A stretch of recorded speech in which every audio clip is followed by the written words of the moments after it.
अस्सलामुअलैकुम, नजम सेठी शो में खुश आमदेद। मैं हूँ सैयद आयशा नाज, मेरे साथ मौजूद है नजम सेठी साहब।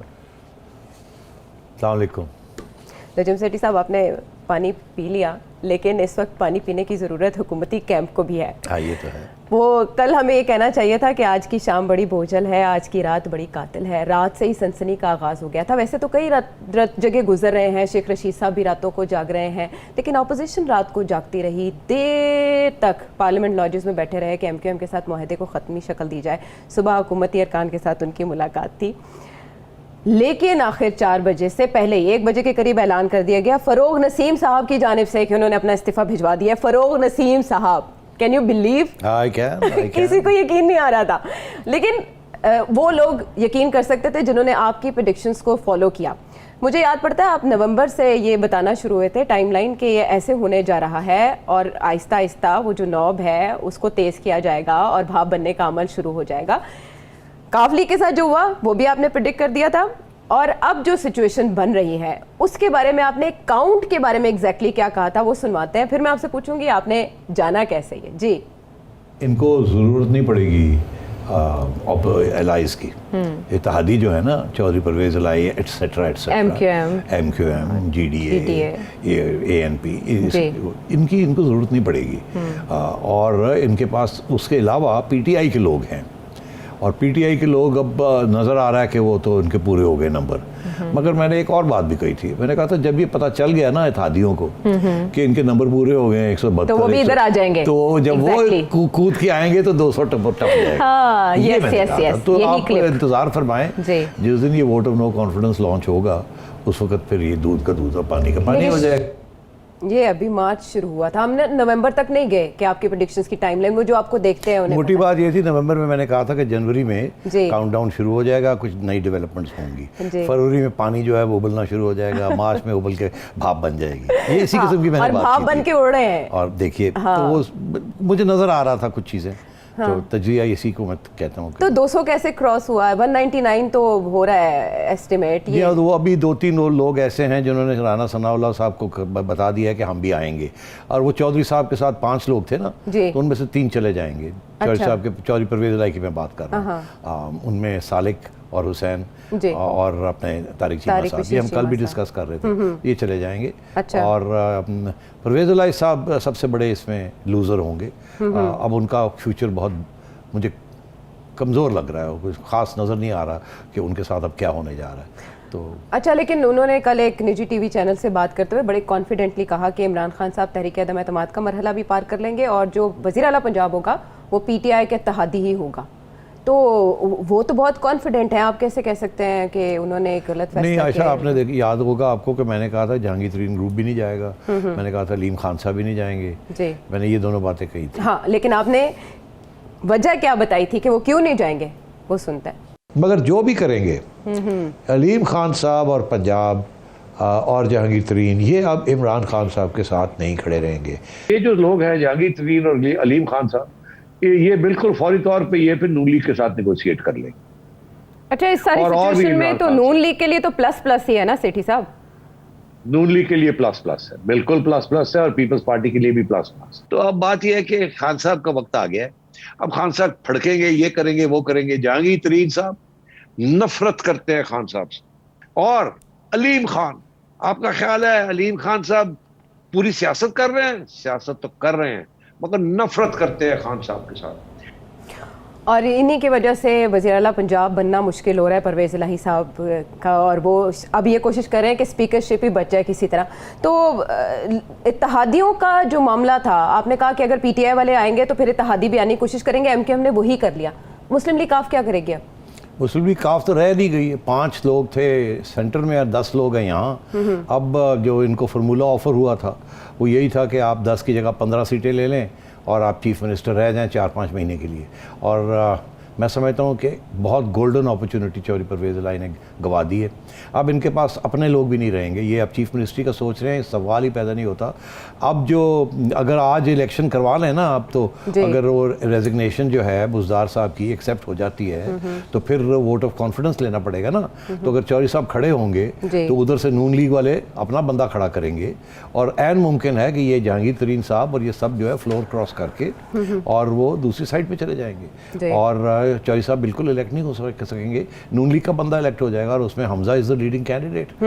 तो और भी कोई कर सकते हैं। ऐसा लगता है कि कोई होमवर्क और सोचे समझे बगैर परवेज़ इलाही साहब ने स्टेप ले लिया और वो आपकी फोन कॉल वाली बात भी की गई है, वो भी सही साबित हुई। याद है मैंने क्या कहा था, जरा वो दिखा दीजिए। वो भी दिखाएं जी। एक पुराने इंटेलिजेंस ऑपरेटिव्स थे जो कि अब साइडलाइन हो गए हैं, मगर अभी भी वो उनकी बात सुनते हैं और वो आगे कन्वे कर रहे हैं। इसमें ज़रूर एक बात है कि क्या हुआ है आखिरी वक्त पे कि चौधरी साहब ने इतना बड़ा यू टर्न, मैं समझता हूँ इमरान खान ने भी इतने बड़े यू टर्न नहीं लिए जितने चौधरी साहब ने लिए। हाँ जी, तो फ़ोन कॉल वाली बात भी इशारों के नायों में ही चौधरी साहब मैंने यही कहा था कि देखिए ना 11 बजे कल सुबह जो दिन गुजरा है, 11 बजे चौधरी परवेज़ इलाही ने फ़ोन करके इसहाक डार साहब को सलाम दुआ ली और शुक्रिया अदा किया नवाज शरीफ साहब का। अच्छा। क्योंकि उससे रात एक कबल ये जाके फूल वूल दे आए थे और मिठाई आपने बताया था ये कल, अंगूठे लग गए थे, सारे खुश थे।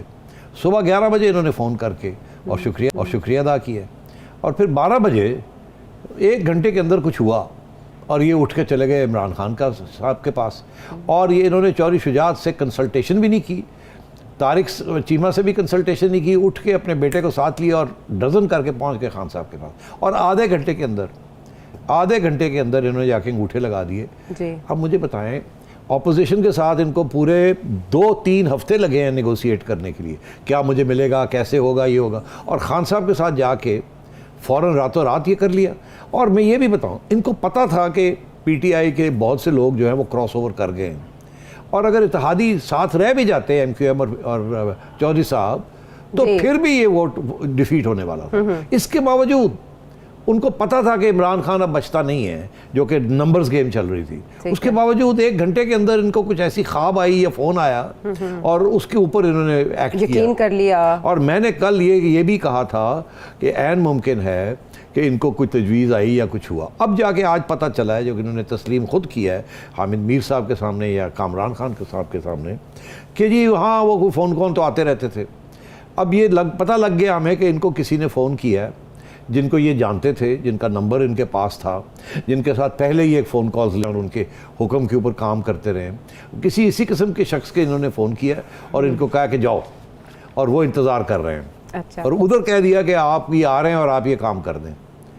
दरअसल बहुत सी सिचुएशन चेंज हो गई है, जो लोग पहले इस किस्म के पैगाम दे रहे थे वो अब उनको हटा दिया गया सीन में से। अब एस्टैब्लिशमेंट न्यूट्रल हो गई है और उन्होंने सख्ती के साथ न्यूट्रलिटी जो है उसको इम्प्लीमेंट किया है। और वो लोग जो कि पहले इस्टेब्लिशमेंट के बिहाफ के ऊपर या किसी एक शख्स जनरल के बिहाफ के ऊपर ये हरकतें कर रहे थे, फ़ोन कॉल्स ये वो सारा पार्लियामेंट को चला रहे थे, वो सारे फारग हो गए हैं, उनको ओहदों से हटा दिया गया है। अब मगर वो उनके पास अभी भी तो नंबर्स हैं इनको नहीं पता किसको हटाया किसको नहीं हटाया। ये तो अभी भी ये समझ रहे हैं कि वो शायद गर्दिश में है, ऑपरेशनल है। मगर तो उनमें से किसी ने किसी के कहने के ऊपर या खुद अपनी सोच के, क्योंकि वो भी तो एक इन्वॉल्व रहे हैं, उन्होंने इनको फ़ोन कर दिया। उनका शायद ये होगा कि अगर ये चले जाते हैं तो फिर एमक्यूएम भी नहीं जाएगी, वो भी आ जाएगी, समझेंगे कि इस्टेब्लिशमेंट जो है चौधरी साहब के साथ है और इमरान खान के साथ है, तो इसलिए इन्होंने ये कदम उठाया। अच्छा। अब जाके इनको पता चला कि इस्टेब्लिशमेंट तो न्यूट्रल है, इनके साथ तो हाथ हो गया है। अब जो है अब जाएँ कहाँ, जाएँ तो जाएँ कहाँ। अब उनके अपने जो लोग हैं, चौधरी शुजात नाराज़ हैं, उनका साहिबजादे नाराज़ हैं, और चौधरी वजात के साहिबजादे नाराज़ हैं, तारिक चीमा साहब ने तो खुल के आ गए। और मैं ये आपको बता दूं, ये तीनों ने नून लीग के लोगों को बता दिया है कि जी हम आपके साथ हैं, हम आ जाएंगे। अभी हम चौधरी साहब के साथ खड़े हैं, मगर आप फिक्र ना करें, जब वक्त आएगा तो आप देखिएगा हम आपके साथ ही खड़े होंगे। हाँ। तो मतलब ये है कि इसीलिए मैं कह रहा हूँ 200 से ऊपर चली गई है जी। और चौधरी साहब के अब कोई चांसेस नहीं है, देखिए चीफ मिनिस्टर बनने के। अच्छा। वो अब सूरत हाल ये होगी कि एक नई हुकूमत आएगी, वहाँ कोई और इलेक्ट हो जाएगा, उसका सपोर्ट पीपल्स पार्टी, नून लीग और पीटीआई के फ्लोर क्रॉसिंग एमएनएस का एमपीएस का होगा और इंडिपेंडेंट्स का होगा, और वो अब हुकूमत बनाएंगे अब। और वो जब हुकूमत बनाएंगे तो उसके बाद सबसे पहले चौधरी साहब को चेंज करेंगे, वो नहीं तो अगर स्पीकर की छुट्टी करेंगे। अगर फर्ज करें इस्तीफा मंजूर ही नहीं होता, जो कि गवर्नर हाउस अभी पहुंचा है। अच्छा, वो गवर्नर हाउस में 2 दिन हो गए वो इस्तीफे को, तो अभी तक उन्होंने एक्सेप्ट नहीं किया। इससे ये लगता है कि इमरान खान साहब की कुछ और भी सोच थी, वो भी शायद चौधरी साहब के साथ हाथ कर रहे थे कि तुम आ जाओ, पहले मैं तुम वोट जो है वोट ऑफ नो कॉन्फिडेंस उधर हमें निकालें, फिर हम आपको उधर से हमें निकालें, हमारी हेल्प करें, फिर जब मैं बच जाऊंगा तो फिर मैं आपको लगा दूंगा। और ये देखिए मैंने रेजिग्नेशन ले लिया है। अब हम देख रहे हैं कि रेजिग्नेशन प्रेजेंट कब होगा, कब चौधरी साहब अनाउंस करेंगे कि जी इलेक्शन डेट जो है अगले चीफ मिनिस्टर की कब है, फिर आपको पता चलेगा कि आगे कैसे गेम चलेगी। मगर जहाँ भी गेम जाएगी, अगेन मैं प्रेडिक्शन कर रहा हूँ, चौधरी साहब नहीं इलेक्ट हो सकते चीफ मिनिस्टर, ठीक है, और उसके बाद चौधरी साहब की स्पीकरशिप भी जाएगी, ठीक है। और उसके बाद पंजाब के अंदर बड़ी जल्दी एक इलेक्शन होगी, और उसके बाद वो जहांगीर ग्रुप, इंडिपेंडेंट्स, ये सबको टिकट्स मिलेंगे, या पीपल्स पार्टी के टिकट मिलेंगे या नून लीग के टिकट मिलेंगे, और वो जीतेंगे अपनी सीट। अच्छा, वैसे हैरत अंगेज बात है, उनके बारे में कहा जाता था कि अभी तक उन्होंने बड़ी स्मार्ट गेम खेली है नून लीग के साथ और पीपल्स पार्टी के साथ बार्गेन करने में। अगर ठीक है वो हवाओं का रुख नहीं भांप रहे थे तो सेठी साहब की प्रेडिक्शंस को ही फॉलो कर लेते, समझ आ जानी थी कि सारा जा रहा है। लेकिन चौधरी परवेज इलाही साहब ने जल्दी की, और वजह उसकी क्या बनी सेठी साहब ने एक्सप्लेन किया। सेठी साहब ने इत्तेहादियों के बारे में और मुनहरिफ अरकान के बारे में क्या प्रेडिक्ट किया था, इत्तेहादी किसके साथ खड़े होंगे तो मामला क्या बनेगा, वो सुनते हैं। एलाइज ऑपोजिशन के साथ मिलते हैं तो काम तमाम हो जाता है, गवर्नमेंट का फारग हो जाती है। मगर अगर गवर्नमेंट के साथ मिलते हैं तो गवर्नमेंट बच नहीं सकती। क्या कह रहा हूँ मैं?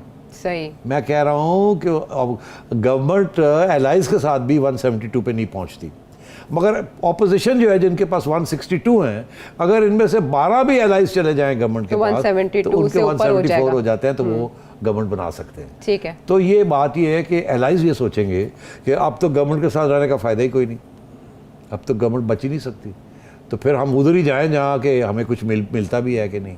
तो ये फिर बड़ी इंटरेस्टिंग एक सिचुएशन डेवलप होगी। एक बात पे मैं वाज़ेह तौर पे अटा हुआ हूँ, जैसे ना अटक गया हूँ कि खान साहब सर्वाइव नहीं कर सकते। अच्छा, ये खान साहब सर्वाइव नहीं कर सकते, इस बात पे आपने हमेशा जोर दिया जब से आप प्रेडिक्ट करना शुरू हुए। आपकी एक ट्वीट है 8 मार्च की, जब ये तहरीक दम एतमाद जमा कराई गई थी। Today the opposition will formally declare a constitutional war on the government. जंग का आगाज कर देगी opposition. If IK adheres to the constitution he will lose within maximum 21 days। अगर हम तब से काउंट करना शुरू करें सेठी साहब तो आज तक तकरीबन 21 डेज ही बनते हैं। और उसके बाद आपने लिखा है if he plays foul the war will drag on for longer but he will still lose it. यानी आपने उसका भी मंजरनामा पहले बता दिया कि हारना तो है ही है। आशा, अब आपने देख लिया जी कि 8 तारीख को मैं ये कह रहा हूँ कि 21 दिन तक ये, उसके बाद ये हो जाएगा। हाँ। आज 22 दिन हो गए, तो 22वां दिन है, लेकिन कल रात MKM ने ऐलान कर दिया। तो कल ही हो गया, तकरीबन कल हो गया, ऐलान रहता था जी। अच्छा, अब आइए आगे कि अब ये कैसे ड्रैग ऑन कर सकते हैं। आज के जो हालात डेवलप हुए हैं आप देख रहे हैं, वो कह रहे हैं मैं लड़ूंगा, हालांकि असूली तौर पर उनको रिजाइन करना चाहिए। इखलाकी जवाब खत्म हो गया, तौर पर, असूली तौर पर, क्योंकि मेजॉरिटी खत्म हो गई। अब तो 200 से ऊपर हो गए होंगे, इनके 140 रह गए हैं। अब बात और हो जाएंगे बाय द वे। अच्छा, तो अब ये धमकियां दे रहे हैं कि मैं लड़ूंगा। पहले इन्होंने ये कहा आयशा कि मैं एक बहुत बड़ा जलसा करूंगा और उसमें स्टेज पे इत्तेहादी भी होंगे हमारे साथ, और वो जो मुनहरिफ हुए हैं वो भी वापस आ जाएंगे। ये उसके बारे में खबर फैलाई गई। मैं 10 लाख का जलसा करूंगा पार्लियामेंट के बाहर एक दिन पहले, जिस दिन वोटिंग से एक दिन पहले, और उससे गुजर के जाना होगा। फवाद चौधरी साहब ने कहा था। फिर उससे पहले इन्होंने कहा कि मैं आज एक तकरीर करूंगा आवाम के सामने जी। फिर ये पता चला, और फिर ये खबर आई कि इन्होंने 40 सहाफ़ी को दावत दी है चुने हुए कि आइए मैं आपको बताता हूँ कि एक खत है उसके अंदर क्या है, वो भी डिस्कस कर 14 तकरीबन। फिर उसके बाद पता चला कि नहीं वो 15 लोगों को बुलाएंगे, फिर पता चला कि नहीं वो 13 लोगों को बुलाएंगे। तो तब्दील होती गई सिचुएशन। फिर शेख साहब ने अनाउंस किया, शेख रशीद ने, कि स्पीच आ रही है नेशन के लिए। फिर पता चला कि आर्मी चीफ और DG ISI वो चले गए वहाँ मुलाकात के लिए, वज़ीर आज़म हाउस बुलाया गया और याद किया, और वहाँ एक मीटिंग होने जा रही है नेशनल सिक्योरिटी काउंसिल की। फिर पता चला कि वो स्पीच जो देनी थी वो भी कैंसिल हो गई। ठीक, इसकी क्या वजह हो सकती है सेठी साहब? देखिए, किताब में वज़ीर आज़म ने क्या कहना था? देखिए, मैं आपसे यही कह रहा हूँ कि अगर वज़ीर आज़म फाउल प्ले करना चाह रहे हैं और ड्रामा करना चाह रहे हैं और लड़ाई झगड़े की तरफ जा रहे हैं, तो मेरा ये व्यू है कि एस्टैब्लिशमेंट होने नहीं देगी। अब जो मर्जी ये कर लें, एस्टैब्लिशमेंट ने अब और डिस्टेबलाइजेशन नहीं होने देनी। तो इसलिए मेरा ख्याल है कि अब वो इशारे और सिग्नलिंग जो होनी है वो इस प्राइम मिनिस्टर हाउस में होगी, बाहर नहीं होगी। अच्छा, तो ये आप याद रखिएगा। और खान साहब अब जो मर्जी कर लें, इसीलिए मैंने कहा कि खान साहब बचते नहीं हैं। और अगर खान साहब ने कोई ऐसी अनकॉन्स्टिट्यूशनल हरकत की तो फिर तो मेरा ख्याल है और भी सीरियस चार्जेस इनके ऊपर लग सकते हैं। वो क्या हो सकती है? अब रहने दें, छोड़ दें इस चीज़ को। मैं क्यों उनको आइडियाज़ दूं और वो क्यों गलत फहमी में मुब्तला हो जाए। अभी वो लोग कह रहे हैं ना जी कि वो ये भी कर सकते हैं, वो भी कर सकते हैं। ये इनके लोग ही धमकियां दे रहे हैं, इमरजेंसी लगा सकते हैं, फलानी चीज़ कर सकते हैं, फलानी चीज़ कर सकते हैं, ये कुछ भी नहीं कर सकते। अच्छा, लेकिन फवाद चौधरी साहब अब भी कॉन्फिडेंट है, उनके साथ शहबाज गिल भी। उन्होंने कहा 2 बार आर्मी चीफ आज मिले, ना तो इस्तीफ़ा मांगा गया है उनसे और ना ही इमरान खान साहब इस्तीफ़ा देंगे। इमरान खान साहब ने मीटिंग में जर्नलिस्ट के साथ कहा 80% चांसेस है उनकी जीत के। सो इस कॉन्फिडेंस को क्या कहेंगे आप, इसको किधर माने? आर्मी चीफ कभी भी इस्तीफ़ा नहीं मांगेंगे। जी नहीं। अच्छा, माजी से बदल गई सिचुएशन? नहीं, कोई नहीं, इस्तीफ़ा नहीं मांगा जाता। मगर अगर इस्तीफ़ा मांगना हो तो फिर आर्मी की इंटरवेंशन होगी ना। तो फिर अगर इस्तीफ़ा नहीं देते तो फिर मार्शल लॉ लगाना पड़ता है। अच्छा, तो मार्शल लॉ तो आखिरी स्टेज पे लगता है। तो इस्तीफ़ा तो ऑपोजिशन मांग रही है, ऑपोजिशन एक वे आउट दे रही है। और अगर ये अभी वो जलसा अपना करना चाहेंगे 10 लाख का तो सुप्रीम कोर्ट रोक देगा। पिटीशन आएगी, रोक जाएगा। वो पहले भी तो आपने देखा ना, वो रोक दिया गया था, अब फिर रुक जाएगा। इनको अब इजाज़त नहीं मिलेगी। देखिए, मैं आपको एक बात बता दूं, रियासत जब एक फैसला कर लेती है ना तो सारे रियासत के इदारे जो है ना वो इकट्ठे हो जाते हैं। अब यहाँ एक रियासत ने फैसला कर लिया है कि ये इनका रहना मुमकिन नहीं है, ना ही रहना चाहिए इनको। और एक आईनी तरीके के साथ ट्रांसफ़र ऑफ पावर होनी चाहिए और इनको मौका मिलना चाहिए कि बाहर आएँ और फिर अपना मुहिम शुरू करें as a leader of the opposition. ठीक है। और अगले इलेक्शन में अपने पाँव पे खड़े होकर करें, इनके सपोर्टर्स हैं, बिल्कुल करें। तो यही सही रास्ता है। तो इसलिए अगर आप ये समझते हैं कि एस्टैब्लिशमेंट जाके इनको कहेगी कि जी कि आप रिज़ाइन कर दें, वो नहीं कहेगी जी। उन्हें पता है अब 7 दिन तो रह गए हैं सारे। अच्छा, तो अब क्यों जाके इनकी रेजिग्नेशन मांगे? जब वो हो जाएगा तो ऑटोमेटिकली फारग हो जाएंगे। उससे पहले अगर खुद अपना फैसला करना है तो कर ले। और अगर कोई गैर आईनी काम करने जाएंगे या कोई धमकी देंगे तो फिर रियासत के इदारे कानूनी तौर पे इनको रोका जाएगा। और कानून उस वक्त GSU से नहीं आएगा, सुप्रीम कोर्ट से आएगा। ठीक है। उस वक्त। और ये भी मैं आपको बता दूं कि जब पावर जाता है ना जी, तो जो पावर विल्डर्स होते हैं ना आपके इर्द गिर्द, वो लोग होते हैं जो आपके ऑर्डर्स ओबे करते हैं और पावर को इम्प्लीमेंट करते हैं, उनको भी इशारे हो जाते हैं। उनको पता चल जाता है कि ये बंदा गया अब। तो फिर आप जो भी ऑर्डर्स देते हैं ना वो लोग आपके ऑर्डर्स फॉलो नहीं करते और बगावत एक किस्म की हो जाती है, पेन डाउन हो जाते हैं। और फिर होता ये है कि वो फिर फ़ोन करने शुरू कर देते हैं कि प्राइम मिनिस्टर का ये ऑर्डर है, क्या करें। कभी इधर फ़ोन करते हैं, कभी उधर करते हैं। कोई कॉलीग कहता है चुप करके बैठ जाओ, ना करो, ठीक है, कल को हमारे गले ना ये पड़ जाए, ये इलीगल ऑर्डर है, हमारे गले ना पड़ जाए। फिर एकदम ब्यूरोक्रेसी जो है ना, एस्टैब्लिशमेंट डिवीजन जो है, वो सिविल एस्टैब्लिशमेंट डिवीजन, वो फिर परेशान हो जाती है। वो फिर ऑर्डर्स नहीं फॉलो करती। जब ऑर्डर्स नहीं फॉलो करते तो और फ्रस्ट्रेशन होती है। फिर आप कोई ऐसी गैर आईनी बात कर देते हैं जिसके साथ गले पड़ जाती है, आइन आपके गले पड़ जाती है। तो ये सिचुएशन बड़ी इस वक्त ख़तरनाक है इमरान खान के लिए। अच्छा, इमरान खान साहब के नेचर को देखते हुए और उनके रिकॉर्ड को देखते हुए आप समझते हैं कि वो रिज़ाइन कर सकते हैं विद इन 1 डे और 2? और अगर उन्होंने खुद कहा है कि मैंने नहीं रिज़ाइन करना, वो बहुत सी बातें कह के यू टर्न ले सकते हैं, इस पे लेंगे? अब ये बहुत मुश्किल बात की है आपने। मेरा ख्याल है कि वो विल गो डाउन फाइटिंग और वो फाउल प्ले फिर अभी भी करेंगे। इसका मतलब है बात तहरीक-ए-एतमाद वाले दिन तक जाएगी और कोई ऐसा नहीं है जो उन्हें मशवरा दे कि आप ग्रेसफुली एग्जिट कर सकते हैं? लोगों ने दिया है, अच्छा, वो नहीं लेने के लिए तैयार। हाँ, अब बड़ी मैं समझता हूँ बहुत बड़ी डेवलपमेंट होगी अगर ये देख लें कि मतलब मैं जा रहा हूँ तो मैं कश्ती को ना डूब के जाऊँ, कश्ती पाकिस्तान की चलती रहे, इसको नुकसान ना हो। इसके लिए बहुत फ़र्क किस्म का बंदा चाहिए। ये बंदा नहीं है इस किस्म का। ये बंदा बड़ा ही सेल्फ सेंटर्ड और disrespectful of the constitution, arrogant, इसके लिए जो भी आप कहेंगे ये उस किस्म का शख्स है। और ये हम लोगों को तो पता था, बिकॉज हम तो बचपन से इसको देखते आ रहे हैं, इसको जानते हैं इस शख्स को कि ये क्या चीज़ है। जिन लोगों ने इसको सिलेक्ट किया था उनको अब जाके पता चला कि ये है क्या चीज़। तो इसलिए और आवाम को भी अब जाके पता चला है कि इसके झूठ कितने हैं और क्या ये करता रहा है। मगर फिर इनको मौका मिलेगा, फिर मौका मिलेगा इनको। ये बाहर आएँ, अपना मुहिम चलाएं, अपनी ऑपोजिशन को टाइट करके रखें, ताकि करप्शन ख़त्म हो। यही एक मुहिम है, यही एक बयानिया है। अच्छा। और opposition straight and narrow path पे चले, डिलीवरी दे, और ये बहुत अच्छा रोल वहाँ अदा कर सकते हैं ऑपोजिशन को स्ट्रेट एंड नैरो चलने पे। तो that's what democracy is. Yes, accountability ये करवाएं बाहर बैठ के, जिसमें ये काफी तकड़े हैं ये, मगर गवर्नमेंट के अंदर बैठ के इन्होंने जो किया वो अकाउंटेबिलिटी नहीं थी, वो विक्टिमाइजेशन थी, इसलिए वो कामयाब नहीं हुई। ठीक है, यानी ऑपोजिशन के लिए भी जो आने वाले दिन है वो कोई फूलों की सेज नहीं है, कांटों का बिस्तर है, लेकिन ऑपोजिशन का ये कहना है कि सबसे पहले उनका जो टारगेट है वो इमरान खान साहब को हुकूमत से निकालना है। दूसरी तरफ इमरान खान साहब कहते हैं कि उनके जो कार्ड्स हैं वो उन्होंने अपने सीने से लगा कर रखे हैं। उन्हीं कार्ड्स में से एक कार्ड का तस्करा करेंगे ब्रेक के बाद।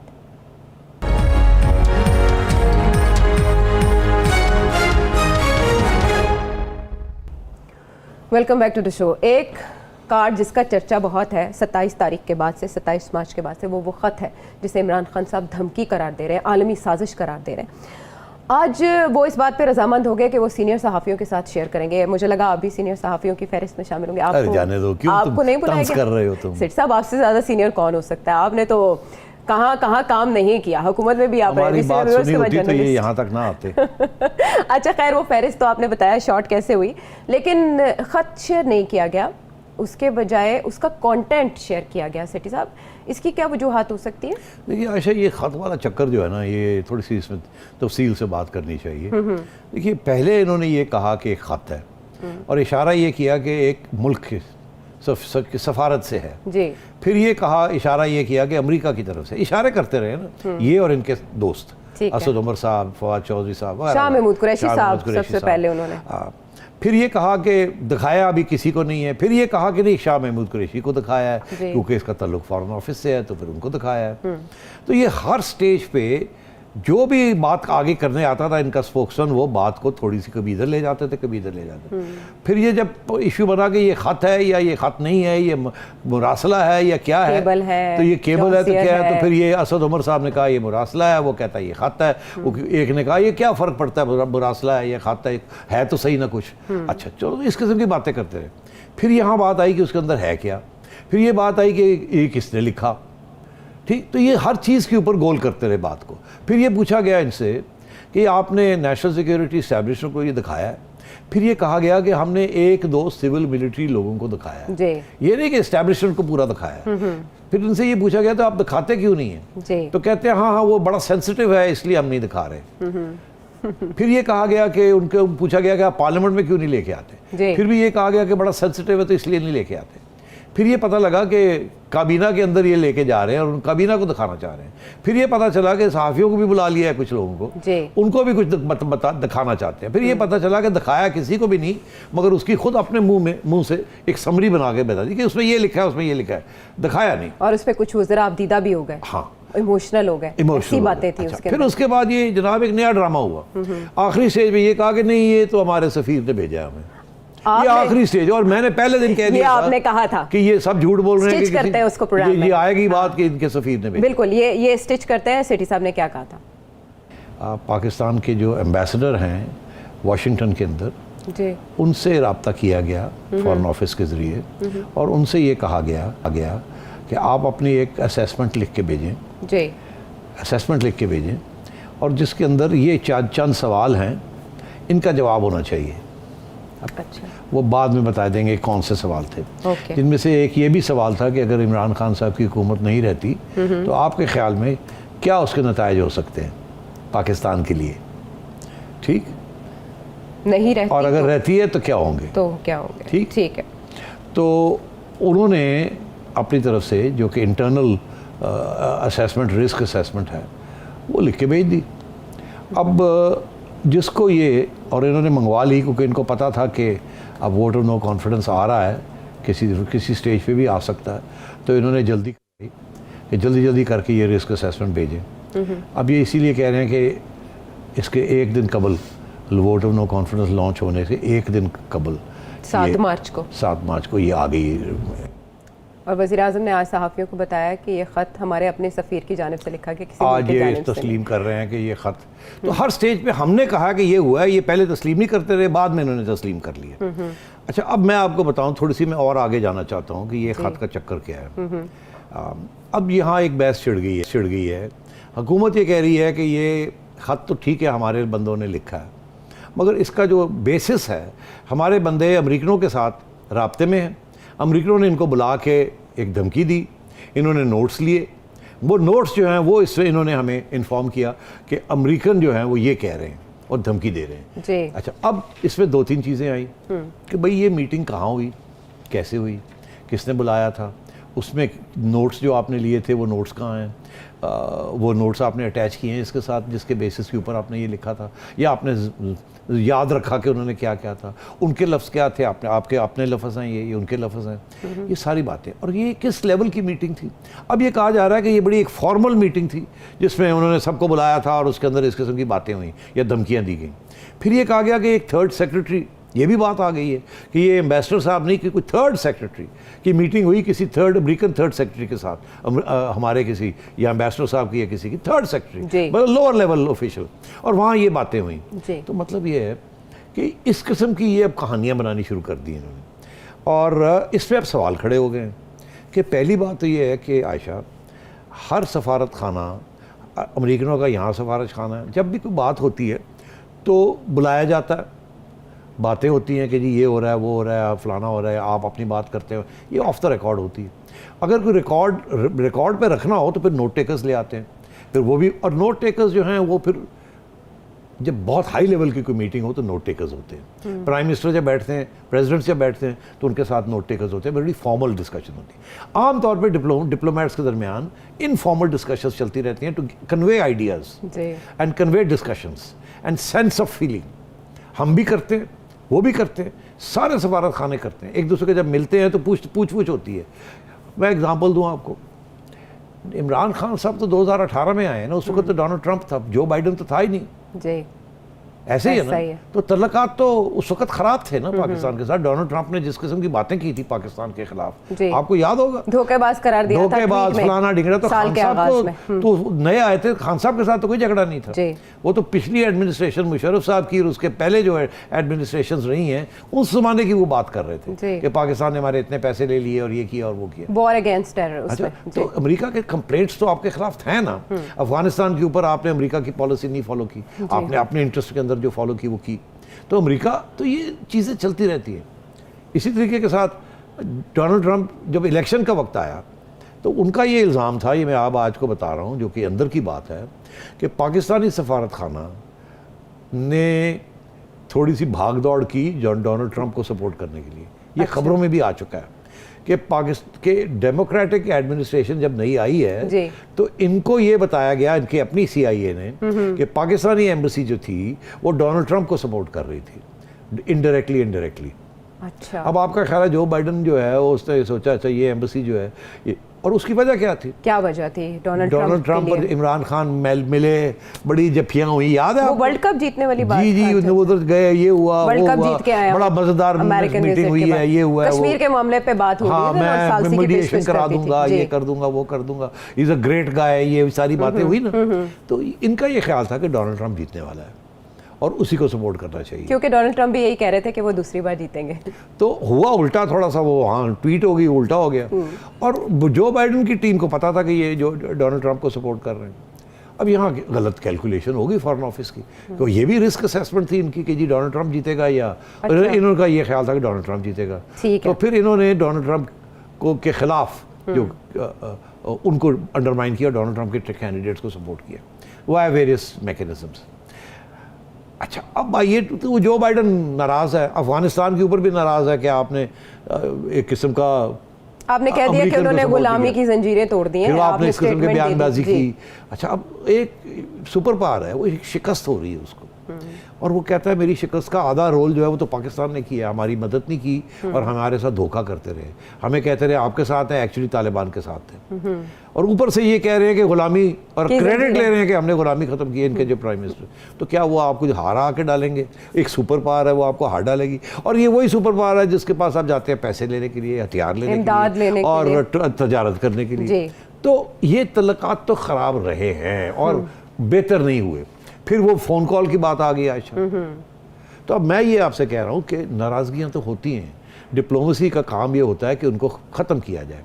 अब ये सारी चीज़ के अंदर आपने देखा कि एक शख्स चुप है, कौन? Moeed Yusuf Sahab. Moeed Yusuf national security adviser ji, वो चुप है।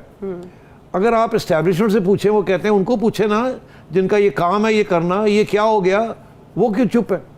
तो अब बात ये है कि उनका वही गए थे ना अमेरिका जी, फोन कॉल करवाने के लिए, और फिर पता लगा फोन कॉल नहीं हो रही, फिर नाराज होकर बैठ गए थे। तो अब बात ये है कि थ्रेट है इसमें कोई आपके ख्याल में? नहीं, तो मैं आ रहा हूँ ना वहाँ। हाँ। तो अब बात ये है कि इस किस्म की जो बातें जिनको ये थ्रेट कह रहे हैं जी, अब बातें क्या है? बातें ये है कि जी असेसमेंट कि अच्छा जी आपका क्या ख्याल है, आपकी हुकूमत चेंज हो रही है कि नहीं हो रही? बिकॉज जो फॉरेन ऑफिस के लोग होते हैं ना, उनको समझा जाता है कि ये रियासत के लोग हैं, ये न्यूट्रल हैं, ये किसी सियासी जमात के साथ नहीं लगे हुए। ओके, ये असेसमेंट है। अच्छा। होती है सिविल सर्विस की या फॉरेन सर्विस की। ठीक है। और तो जब ये डिस्कशंस होती है तो ये आपस में डिस्कशंस होती हैं कि आपका क्या ख्याल है कि आपकी हुकूमत जीत रही है या नहीं जीत रही है, या हार रही है, ये डिस्कशन चलती रहती है। तो अच्छा, तो फिर तो वो आगे से पूछते हैं जी अच्छा अगर हमारी हुकूमत नहीं आती है तो फिर क्या आपका ख्याल है कि तल्लुकात बेहतर हो सकते हैं, और अगर हो सकते हैं तो कैसे हो सकते हैं, आप कैसे बात करेंगे? ये सारी चीज़ें चलती रहती हैं। ये तो वो आगे से कहते हैं कि देखें ना जी आपके अच्छा। ये जो हुकूमत है इसने तो तल्लुकात अच्छे किए ही नहीं हमारे साथ, तो ये देखें ना, तो ये है, तो अगर अगली हुकूमत आती है और वो कोई एफर्ट करती है तो बेहतर हो सकते हैं। अच्छा। ये अभी तो ख़राब है, बेहतर तो हो सकते हैं बिल्कुल। तो इस किस्म की बातें चलती हैं, मगर this is not a threat. ये रूटीन के मामले हैं आयशा, ये हर वक्त डिप्लोमेट्स जो है इनफॉर्मली ये बातें करते रहते हैं। अब मैं आपको ये कह रहा हूँ कि इन्होंने इस कहानी को बनाया, 7 तारीख को ये लिखवाया, ये मैंने पहले भी कहा था, मैं फिर कह रहा हूँ, ये जब तफ्तीश इसकी पूरी होगी और अगर ये हुकूमत नहीं कराएगी, अगली हुकूमत आके कराएगी, उस एम्बेसडर को बुलाएगी, उसको कुरान शरीफ के ऊपर हाथ रखेगी और पूरी इंक्वायरी होगी और उससे पूछा जाएगा क्या आपको कहा गया था कि ये इस किस्म का खत लिखे, या आपने खुद सोचा? अगर आपने खुद सोचा तो कैसे सोचा, क्या बात हुई, किसके साथ हुई? फिर कंफर्म करेंगे कि जिसका नाम वो लेगा उससे पूछा जाएगा।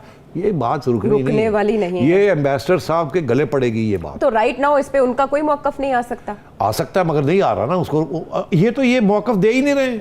ये तो कहते हैं बस इतनी जो हम बात कह रहे हैं वही आपको दिखाएंगे नहीं कुछ भी। हाँ, लेकिन वज़ीर आज़म ने छुपा के रखे हुए। वज़ीर आज़म ने कह दिया कि सफीर ने लिखा है, तो अब तो सफीर का मौक़िफ़ सामने आना जरूरी है ना। हाँ। मगर ये तो सफीर ने जो लिखा है वो दिखाने के लिए तैयार नहीं, तो सफीर को कहाँ से बुलाएंगे? तो सिक्योरिटी कमेटी की मीटिंग में क्या होगा? तो सिक्योरिटी कमेटी की मीटिंग में कौन है? सारे हुकूमत के लोग हैं ना, कोई ऑपोजिशन का लोग बंदे तो नहीं बैठे। हमारी अस्करी क़यादत कहाँ आएगी? अक्सरी क़यादत। अब आइए आप अक्सरी क़यादत। अक्सरी क़यादत, अभी एक सहाफ़ी है, उन्होंने ये कहा कि मैंने पूरे 6-7 सवाल अस्करी क़यादत को भेजे कि आप जवाब दें। ये खत आपने देखा, आपको पता है इसके अंदर थ्रेट है या नहीं, वगैरह। अरशद शरीफ साहब, अच्छा, उन्होंने DG ISPR को लिखा। अच्छा, उधर से जवाब ये आया कि आप हुकूमत से पूछिए। ओके। तो उन्होंने तो अपना मौक़िफ़ दे दिया ना कि भाई आप हमसे क्यों पूछते हैं, हुकूमत से पूछिए।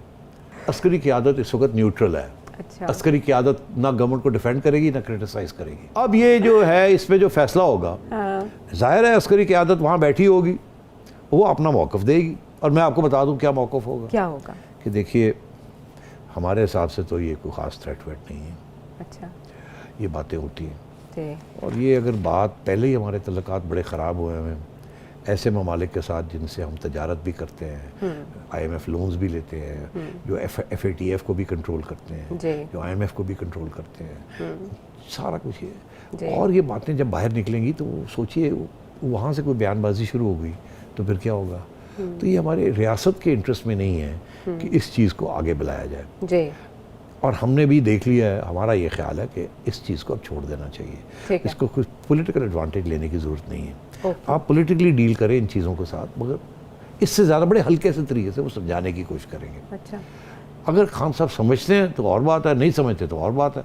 मगर अब ये जो हुआ ना कि जी स्पीच करनी थी आज, वो रुक गई है ना, तो कोई हिदायत आई होगी ना, कोई प्यार मोहब्बत से बताया होगा कि ना करो और ना कोई बात निकल जाए। आगे हमारे तल्लुकात ख़राब होने जा रहे हैं और इसमें जान नहीं है इस चीज़ में। अब खान साहब डटे हुए हैं नहीं, मैंने अब पार्लियामेंटेरियंस को दिखाना है, उनको वापस लेके आना है, और ये इस किस्म के ड्रामे कर रहे हैं। और हर दफ़ा जब ये बात करते हैं तो कोई एक्स्ट्रा बात कर जाते हैं जिसके साथ आपके जो और अभी बिल्कुल ऐसे लगता है कि अमेरिकन स्टेट डिपार्टमेंट से कोई बयान आने वाला। बिल्कुल, उन्होंने महकमा खारजा ने तरदीद किया है कि इस इल्ज़ाम में कोई सदाकत नहीं है। अच्छा, अब बात यह है कि यहाँ तक है ना, ये अगर और आगे जाएंगे तो वहाँ से फिर और भी बात आ सकती है। तो ये हमारी रियासत के मफाद में नहीं है। खान साहब एक अपनी हुकूमत, डूबती हुई हुकूमत को बचाने के लिए एक सहारा ले रहे हैं, एक कंस्पिरेसी थ्योरी का। लेकिन कॉन्स्पिरेसी थ्योरी में नवाज शरीफ साहब का अच्छा, जिक्र- वो कहाँ से आ गए? वो कहाँ गया भी जिक्र? बीच में- आज नहीं वो था। पहले दिन तो यही ट्राई कर ये रहे थे चला था कि ये शद्दोमत के कंस्पिरेसी साथ। थ्योरी है, उसका मरकज है। नवाज शरीफ साहब इसमें इन्वॉल्व हैं, फलाने। उसके बाद ये पता चला कि सारी ऑपोजिशन ही इन्वॉल्व है इसके अंदर। तो यही है ना कि अगर तो फिर PDM की जरदारी भी क़यादत इन्वॉल्व को है, भी इल्म है। फलाने भी जी। इन्वॉल्व है, ये भी involved ऐसा ही है, पहले दिन तो ये नैरेटिव बिछा देखिए ये गया। कितने हाथ पैर मार रहे हैं। अब वो जो कह के आज बुले हुए हैं उसको, आज कहीं और चले गए, आज जी। अमेरिका की तरफ तवज्जो हो गई है। पहले नवाज शरीफ और जरदारी साहब की तरफ तवज्जो थी, जी। वो अब भूल गए हैं कि वहाँ मैंने क्या कहना है, वहाँ तो कुछ नहीं, हम दिखाएंगे, ये मीटिंग्स हो रही हैं, ये हो रहा है, वो हो रहा जी। है। अब बात ये है कि ये बिल्कुल ये बात चलेगी नहीं और ये एक्सपोज हो जाएंगे और भी। और मैं आज कह रहा हूँ आपको, ये पूरे का पूरा ख़त जो है, जी, ये मेरा तो ये तज्जिया है, यह ख्याल है कि ये बिल्कुल कभी बाहर नहीं आना चाहिए। इस्लामाबाद हाई कोर्ट ने उस पे ऑर्डर भी कर दिया है, कर फैसला दिया दे दिया जी, आप कि उसे ये पब्लिक बिल्कुल नहीं कर सकते। नहीं कर सकते। और आपका सीक्रेट क्या एक्ट ख्याल के है, तहत ये पिटिशन किसी ने की थी ना, शहरी की जानिब से की गई थी जी। ऐसा आजकल ही हमारे है, और जो- ऑर्डर फौरन आया। जो शहरी हैं वो जी, आपको पता ही है, जी, ये पिटिशन जिम्मेदार शहरी हैं सर, जिम्मेदार शहरी हैं। हाँ, जिम्मेदार हाँ, शहरी। लेकिन ये जो खत, तो इसी तरीके के साथ वो जो आगे जो करने जा रहे हैं वो भी शहरी आएंगे, पिटिशंस होंगी और अदालतें जो है वो फैसले देते जाएंगी। अच्छा सिटी साहब, एक बहुत अहम सवाल है इसी से रेलेवेंट, लेकिन ब्रेक के बाद वापस आके आपके सामने रखूंगी, क्योंकि वो है पाकिस्तान और दीगर ममालिक के ताल्लुकात के मुस्तकबिल के बारे में।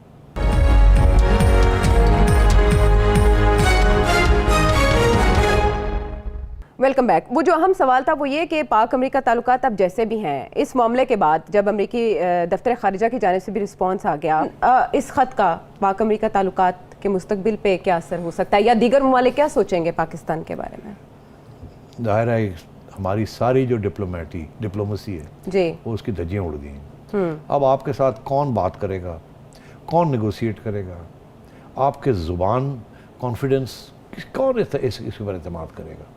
ये इतनी बड़ा धक्का लगा है हमें कि आप यकीन नहीं कर सकते। आगे ही तल्लुकात ख़राब हैं वेरियस कंट्रीज़ के साथ। अब जिनके साथ अच्छे भी हैं ना, वो ये सोचेंगे यार पता नहीं यहाँ बात भी कर सकते हैं, कल को इनके सियासतदान जो है यही चीज़ें उछालेंगे, धींगा मुश्ती में हमें ले आए, हमें ले अपनी, आएंगे, हमें शर्मिंदा करेंगे। जी। तो ये तो एक बहुत बड़ी हमाकत हुई है। एक शख्स ने अपने आप को बचाने के लिए सारी रियासत को दाव पे लगा दिया। जी। तो ये बड़ी बदकिस्मती है हमारी कि इस किस्म के लोग जो हैं वो इलेक्ट होके आते हैं। आप जो मर्जी कह लें नवाज शरीफ के बारे में या आसिफ जरदारी के बारे में, वो इस किस्म की हरकत कभी नहीं कर सकते। और जो एक ज़माने में जरदारी साहब के ऊपर एक इल्ज़ाम लगा था वो मेमो गेट का, वो भी आपने देखा कैसे गायब हो गया, उसमें से कुछ नहीं निकला। हालांकि पूरी की पूरी इस्टेब्लिशमेंट लगी हुई थी कुछ उसमें से निकालने के लिए, कुछ नहीं निकला।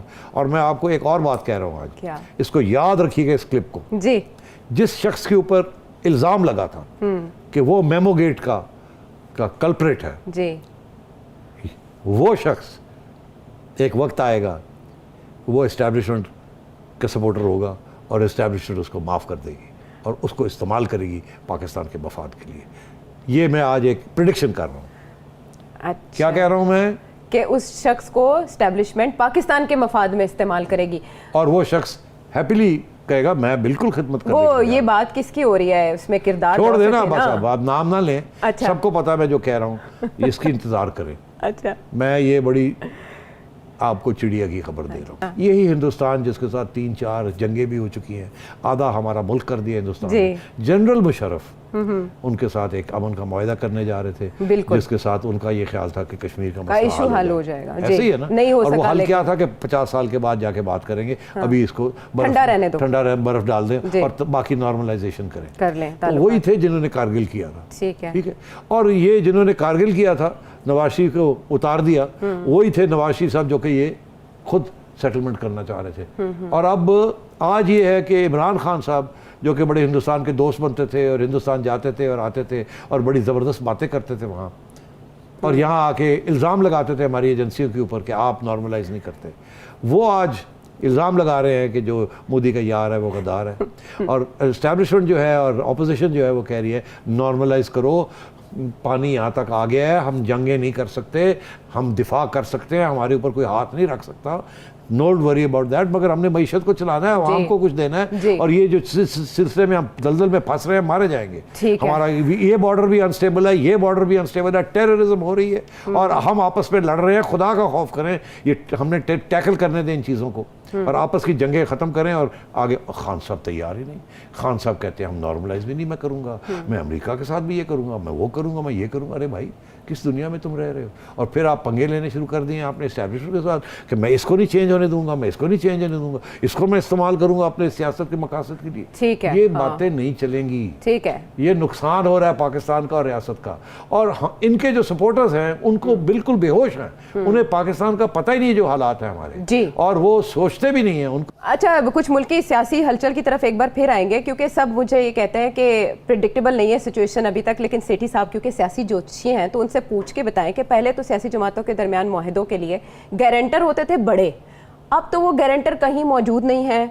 तो ये सियासी जमातें क्या ऐसे ही इंटैक्ट रह पाएंगी, मुआहदों की पासदारी करेंगी? और तहरीक अदम एतमाद 31 मार्च को होने जा रहा है सेशन नेशनल असेंबली का, फिर उसके बाद हम देख रहे हैं कि बहस के बाद 4 दिन के बाद आपने उस पर वोटिंग करा लेनी है, वोटिंग का दिन आ जाता है और फ़र्ज़ कर लेते हैं वोटिंग हो जाती है और इमरान खान साहब रुखसत हो जाते हैं।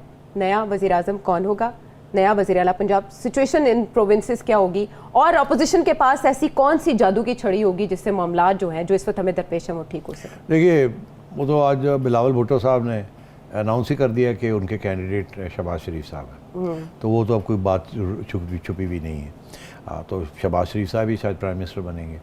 अच्छा, उसके बाद मैंने ये तज्ज़िया किया कि चौधरी परवेज़ इलाही साहब चीफ़ मिनिस्टर नहीं बन सकते, और अगर बनेंगे तो उतार दिए जाएंगे अभी।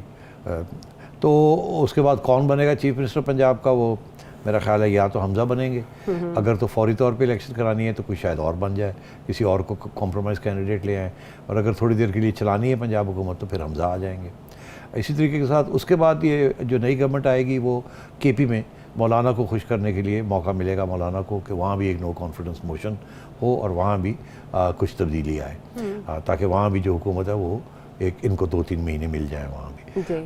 तो ये तो सिलसिला चलेगा। बलोचिस्तान के अंदर तो जैसे हस्ब मामूल ये जो साथी आए हैं इनके लिए कुछ वहाँ इंतज़ाम किया जाएगा, बैप के कि कुछ वहाँ भी तब्दीली आएगी। ठीक है, बिल्कुल, तो ये चीज़ें हो जाएंगी। अच्छा, सदर अच्छा, अब सदर की जो बात है, मैं ये समझता हूँ कि सदर जो है मेरा ख्याल है कि ये शायद सदर साहब की भी छुट्टी करा दें, बिकॉज़ देखिए जैसे स्पीकर की छुट्टी होगी वहाँ, यहाँ पर पंजाब में चौधरी साहब की छुट्टी होगी, वहाँ असद कैसर साहब की छुट्टी होगी, और वो जो प्रेसिडेंट साहब हैं उनको भी ये कहा जाएगा कि यहाँ आपको इम्पीच कर देंगे तो आप खुद ही रिज़ाइन कर दें, और मेरा ख्याल है वो खुद रिज़ाइन कर देंगे, बिकॉज अगर खान साहब जा रहे हैं तो फिर उनके वहाँ रहने की कोई जवाज़ नहीं बनता। और वो तो खैर पार्टी लॉयलिस्ट है, उन्होंने भी ऐसे ऑर्डिनेंसेस पास किए हैं तो उनको तो रिप्रीव नहीं मिलनी, तो वो तो शायद खुद ही रिज़ाइन कर दें, और वो ऑनरेबल आदमी है, वो कर ही देंगे, वो खान साहब उनको जो मर्ज़ी करें वो कर देंगे, नहीं तो फिर इम्पीच हो जाएंगे।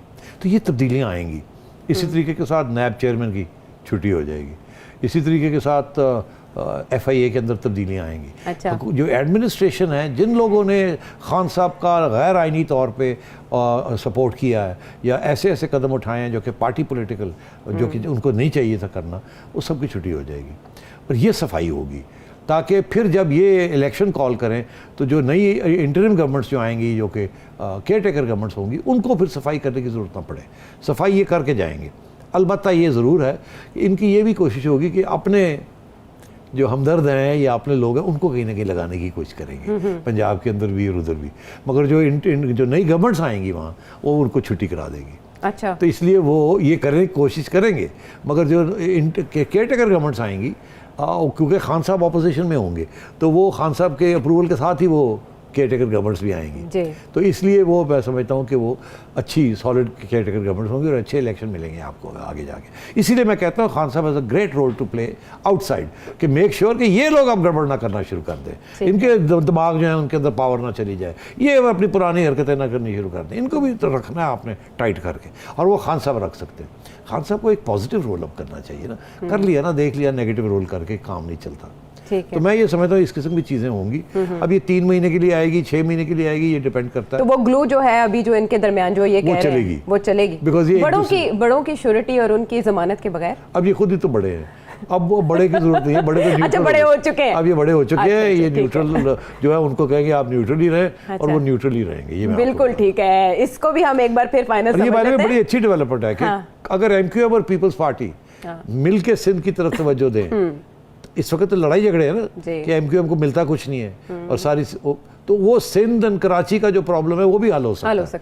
और फेडरल गवर्नमेंट ये बड़ी कुछ हो सकता है। बड़ों के न्यूट्रल रहने की गारंटी है आगे के लिए? देखिए वो गारंटी कभी भी नहीं होती। अच्छा। अगर सियासतदान गड़बड़ करेंगे और आंखें दिखाएंगे और गलत फैसले करने शुरू कर देंगे, ठीक है, और ब्रिजेस नहीं बिल्ड करेंगे और मिसअंडरस्टैंडिंग्स होंगी आयशा, तो फिर गड़बड़ तो होगी। हाँ, फिर मौका मिल जाएगा ना फिर मुदाखलत का। बहरहाल प्रोड्यूसर साहब मेरे चीख रहे हैं काफ़ी देर से कि वक्त खत्म हो गया, लेकिन वक्त अभी बाकी है, एक हफ्ता अभी रहता है और ये आने वाला हफ्ता बहुत हंगामा खेज है। सबात एक तगैर को है ज़माने में और बदलता है रंग आसमान कैसे कैसे। आने वाले हफ्ते में हम देखेंगे कि तब्दीली खा गई सियासतदान कैसे कैसे।